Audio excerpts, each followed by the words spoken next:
ان الحمد لله نحمده ونصلي على رسوله الكريم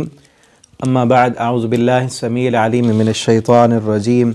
من همزه ونفخه ونفثه بسم الله الرحمن الرحیم لو نشاء اگر ہم چاہیں لجعلنا کہ ہم بنا دیں اس کو حطاما ریزہ ریزہ،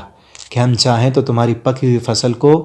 اجاڑ ڈالیں یا کچھ بھی نہ اگائیں، تمہارے وہ بیج بھی ضائع ہو جائیں، فظلتم پس ہو جاؤ تم تفکہون باتیں بناتے ہوئے، تم باتیں کرتے رہ جاؤ، تم کہو کہ ہمارا تو خرچہ بھی ضائع ہو گیا، ہمیں تو چٹی پڑ گئی،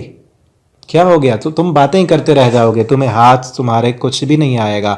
انا بے شک ہم لمغرمون ہمیں تو چٹی پڑ گئی ہے، ہمیں تو تاوان پڑ گیا کہ ہمارا وہ بیج بھی ضائع، اوپر خرچہ بھی ضائع، ہمارا وقت بھی ضائع۔ اللہ فرماتے ہیں یہ کون ہے نکالنے والا؟ یہ ہم نے نکالا ہے تو تمہیں بھی دوبارہ اٹھا لیں گے۔ بل نحن بلکہ تم یہ کہو گے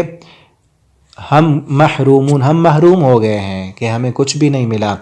آگے اللہ نے اور بات کی، افرأیتم کیا بھلا دیکھا تم نے، الماء پانی، الذی وہ جو، تشربون جو تم پیتے ہو، اانتم کیا تم، انزلتموہ نازل کرتے ہو اس کو، من المزن بادلوں سے، آسمان سے ہم بارش برساتے ہیں، جو پانی تم پیتے ہو اور یہی پانی نیچے زمین جذب کر لیتی ہے اور ہم جو ہے نا ٹیوب ویل اور موٹر وغیرہ کے ذریعے سے نکالتے ہیں، اور یہی پانی جو ہے پھر چشموں کے ذریعے بھی آتا ہے ہمارے پاس۔ اللہ فرماتے ہیں اس کو ہم نازل کرتے ہیں یا تم نازل کرنے والے ہو؟ اور سورہ رحمان میں اللہ فرماتے ہیں کہ اگر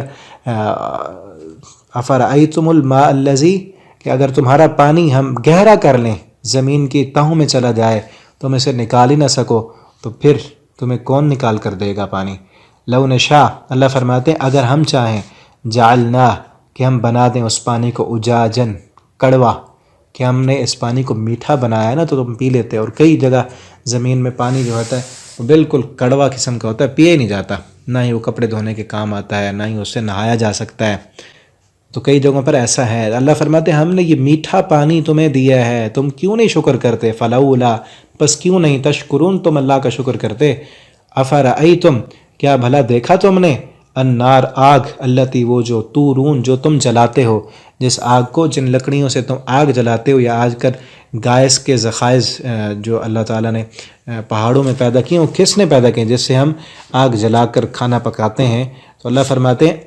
انتم کیا تم، انشأتم پیدا کرنے والے ہو، شجرتها ان درختوں کو، ام نحن یا ہم منشئون انہیں پیدا کرنے والے ہیں، کہ ان درختوں کو تم نے اگایا ہے یا ان درختوں کو اگانے والے ہم ہیں؟ نحن ہم نے، جعلناها بنایا ہے اس کو، اس قرآن کو، تذکرۃ نصیحت، یہ ساری چیزیں اللہ جو فرما رہے ہیں یہ ہم نے تمہارے لیے نصیحت بنایا ہے، ومتاعا اور فائدہ ہے، للمقوین مسافروں کے لیے۔ یہ درخت، یہ پانی اور یہ زمین، جتنی بھی مثالیں بیان ہوئی، اللہ فرماتے ہیں یہ ساری چیزیں تمہارے لیے نصیحت بھی ہیں اور مسافروں کے لیے اس میں فائدہ بھی ہے، کہ ہم بھی دنیا میں مسافر ہیں۔ اور نبی کریم صلی اللہ علیہ وسلم نے اپنے صحابی سے یہ فرمایا تھا سب سے کہ کن فی الدنیا کا انک غریب، دنیا میں ایسے رہو کہ جیسے ایک راہ چلتا مسافر ہوتا ہے۔ وہ مسافر راستے میں دل نہیں لگاتا، وہ اپنی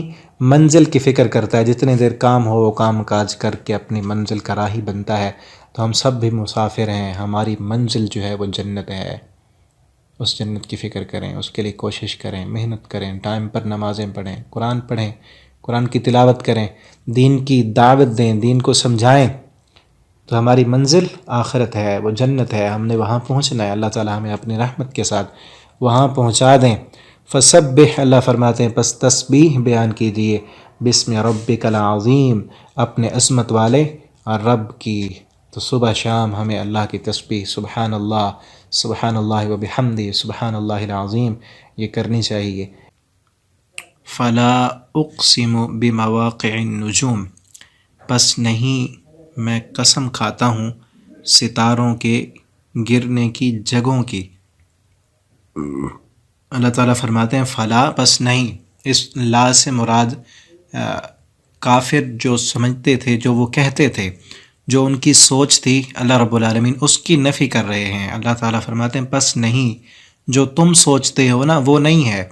کہ تم یہ کہتے ہو یہ قرآن نبی کریم صلی اللہ علیہ وسلم اپنی طرف سے بناتے ہیں، یہ کسی ساحر کا کلام ہے، یا آپ صلی اللہ علیہ وسلم کو معاذ اللہ وہ کذاب کہتے، جادوگر کہتے، اللہ تعالیٰ فرماتے ہیں جو تم سمجھ رہے ہو نا اپنے ذہنوں کے مطابق وہ بات نہیں ہے، یہ قرآن اللہ رب العالمین کی طرف سے ہی نازل شدہ ہے۔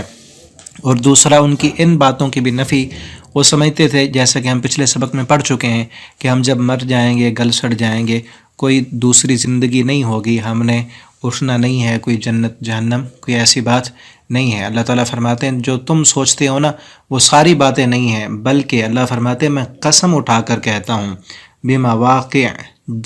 جگہوں کی، النجوم ستاروں کے، کہ جن جگہوں سے ستارے جہاں پر ٹوٹ کر ستارے گرتے ہیں یا جہاں ستارے جہاں پر جا کر غروب ہوتے ہیں، ان سب جگہوں کی اللہ تعالیٰ فرماتے ہیں میں قسم اٹھاتا ہوں۔ وَإِنَّهُ اور بے شک اس میں اس ستاروں کے گرنے کی جو جگہ ہیں اس میں لقسم البتہ قسم ہے، لو تعلمون اگر تم جان لو، عظیم بہت بڑی۔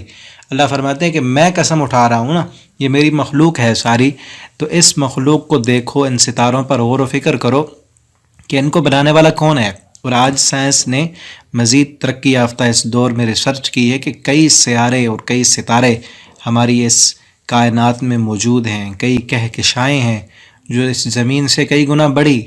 اور انسانی آنکھ دیکھ بھی نہیں سکتی ان کو، اتنے دور، اور اتنے سارے اس کائنات میں ستارے ہیں، کئی تو ہمیں نظر آتے ہیں، کئی ایسے ہیں جو زمین سے اتنا دور ہیں وہ نظر ہی نہیں آتے۔ اللہ فرماتے ہیں اگر تم عقل مند ہو نا، تم جانتے ہو تو اس میں بہت بڑی قسم ہے کہ جو رب ان ستاروں کا خالق اور مالک بنانے والا اور انہیں چلانے والا اور پورا ان کا نظام سیٹ کرنے والا ہے، وہ رب تمہیں دوبارہ اٹھانے پر اور بنانے پر بھی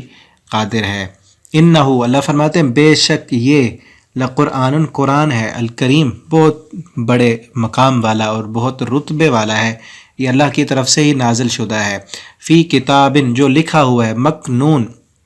پوشیدہ کتاب میں، چھپی ہوئی کتاب میں، لوح محفوظ اس سے مراد ہے کہ لوح محفوظ میں یہ قرآن پہلے لکھا ہوا تھا۔ اللہ رب العالمین نے اس قرآن کو اتار کر نبی کریم صلی اللہ علیہ وسلم کی سینہ مبارک پر اتارا اور پوری کائنات کے لیے اس میں ہدایت اور رہنمائی جو ہے وہ بیان فرمائی۔ آگے انشاءاللہ ہم اگلے سبق میں پڑھیں گے۔ آپ ان اسباق کو آگے دوستوں کے ساتھ شیئر بھی کیا کریں تاکہ آپ کے لیے صدقہ جاریہ بنے۔ انشاءاللہ کل کے سبق میں آگے انشاءاللہ ہم پڑھیں گے۔ والسلام علیکم ورحمۃ اللہ وبرکاتہ۔